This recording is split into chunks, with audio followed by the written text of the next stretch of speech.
Excuse me, can I ask you a question? Sure, Are you a decent comrade? I suppose. Would you mind being indecent? Bugger off. Wait. Maybe this will change your mind? Are you being serious right now? Wait. Okay, I have something better. How about this? Okay, I haven't seen that one before, but no. Wait, okay, well, this one will blow your mind for sure. How about this? Is this a Western detergent? Where did you get that? It's for cleaning dirty things.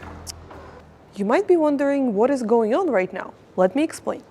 Last time we were telling you about Prague's dirty secrets, we were showing you hidden streets and alleys where ladies of the night used to work.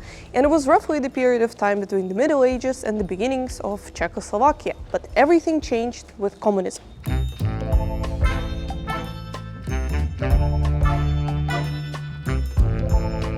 After the coup of 1948, the Communist Party of Czechoslovakia proclaimed that unemployment was equal to the crime of parasitism, and prostitution was not accepted as a legitimate way of making money, even though it's very far from parasitical. I'd say it's pretty altruistic. Nevertheless, the party tried to get rid of as many prostitutes as they could, and they created their own prostitute labor camps. They caught as many night butterflies in their scoop net as possible and sent them for re-education. I wonder how that might have looked like.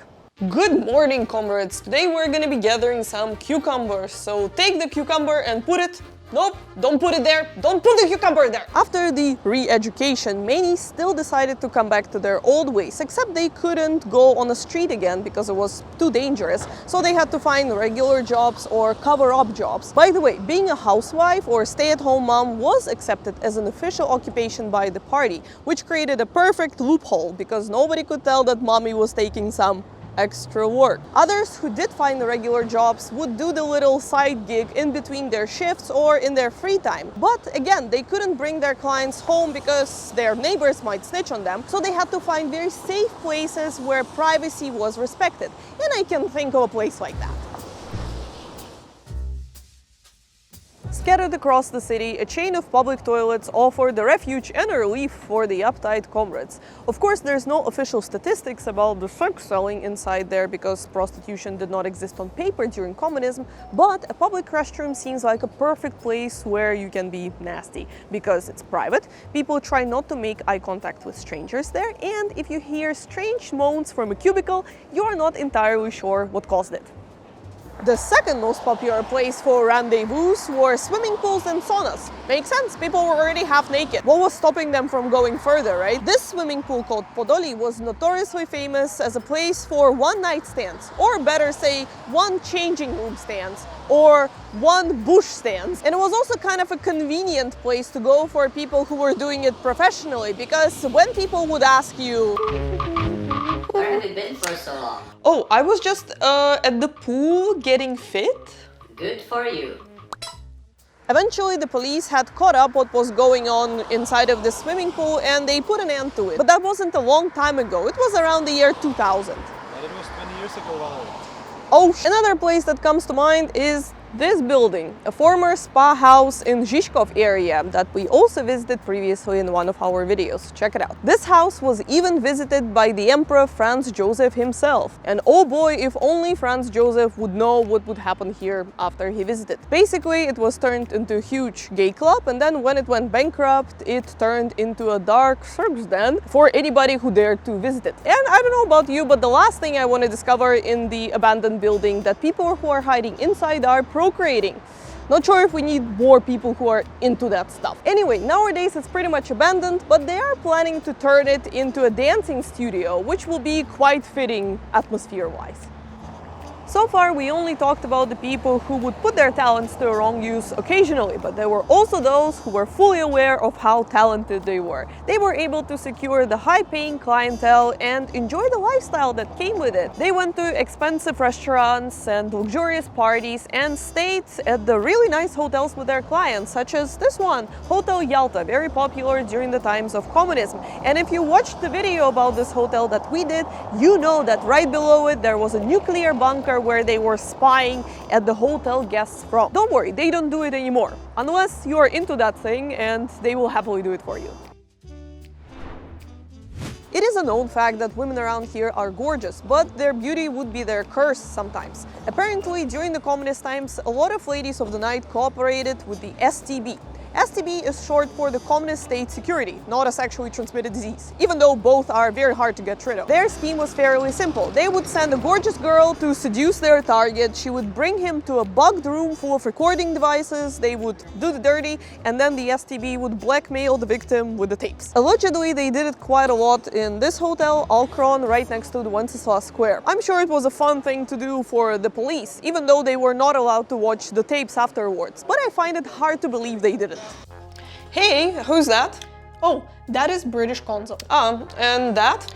And that is Canadian ambassador. Okay, and that one? Oh, that's Bolivian general. All right, I watched that last week. And that is Nigerian.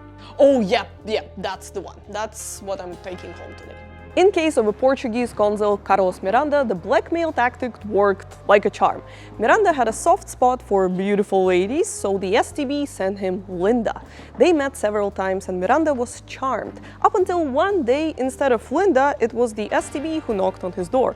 They revealed that they recorded all of their dates with Linda on camera and were planning to give it to the Portuguese embassy, which in turn would pass it to his wife. Oh snap! And that's when the poor guy started sweating profusely and agreed to cooperate with the STB. I'm just wondering what kind of person Mrs. Miranda was if her husband would rather commit treason than have her find out about his dates with Linda. Anyway, the consul ended up reviewing the secret postal codes for diplomatic communication, which in turn were passed to Moscow. But Mrs. Miranda never found out about Linda, and it's all that mattered. Not every disloyal politician lived in fear of his wife, though. Apparently, the French military attaché was not fazed at all when the STB showed pictures of him lying in bed with a Czechoslovakian girl. He even asked for a couple of copies so he could show it to his wife to prove that he's still a man.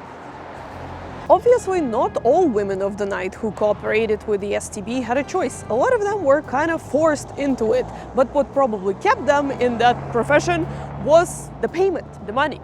According to some interviews with ladies who walked that path during the communist times, they could get up to 50,000 a night. But not all of them got cash as payment. A lot of them preferred items that they couldn't get in normal communist stores, such as luxurious clothing, jewelry, and even rare food and electronics. During the time of great deficit, when people received vouchers and had to line up for basic groceries for hours, shopping for clothes was very different from today. Hey, do you have this in a smaller size? No, we'll have that next week. Okay, I'll just take these ones then. Hi, I was wondering if you have any jeans? Yep, today is your lucky day. Oh my god, I was lining up to get them for 3 years and finally they're here! You get it, there was no place for frivolity during the communist times and sex was a taboo topic while the rest of the world was experiencing the revolution in 60s and 70s. But you cannot tell me that there was not a single place in Prague where there was a temple of love and promiscuity that people knew and gossiped about, because there was one, up there in the Prague Castle. And up the hill, just a few meters away from the Prague Castle, we can find Muka House. And if you're thinking about Alphonse Muka, whose Art Nouveau pictures are probably the most famous gift shop prints in the world, you're almost right. Despite the fact that this house is simply known as Muka House, it is more thanks to Alphonse's son, Yuji, or as some people like to call him, Czechoslovakian Hugh Hefner. Yuji Muka was a writer, journalist, a pilot during the Second World War, and a double agent. He was charming, talented, and mysterious, and surrounded himself with other artists and, of course, beautiful women. Those women even had a specific name, Muka girls, and they were the inhabitants of his house of vices. But Muka girls were not allowed to stay there for too long, even though there was one example when a young girl who lived in a trailer park was allowed to stay here for slightly longer in exchange for some services, beating the carpets. Naked, of course, but that was kind of a uniform around there. The son of the famous painter really recreated the atmosphere of the decadent and avant-garde salon just a few meters away from the Prague Castle, which was bizarre because nobody could believe that the communist regime would allow such a thing to happen. In exchange for his wild parties, Yuji Muka apparently had to cooperate with the STB. The inhabitants of Muka's house were the inspiration for the play of Arthur Miller called Archbishop's Ceiling. It is a play about 3 friends who live in a bugged apartment and their relationship with their lover Maya.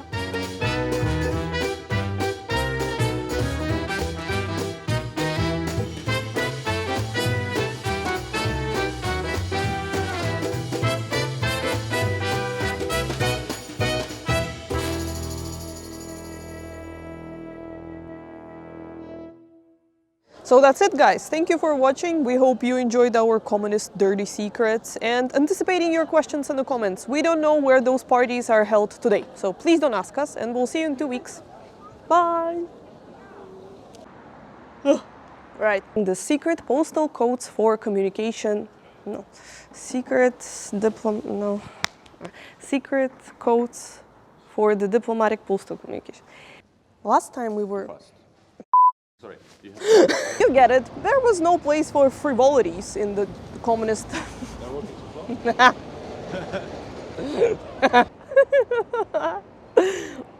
Okay. 1, 2, 3. A chain of public restrooms offer the refuge and the relief for the Sorry. It's kind of a mouthful. and it's all that mattered. Yeah, and it's all, and that's all. No. It's all that matters. It's all that mattered. And then turn. I'll do.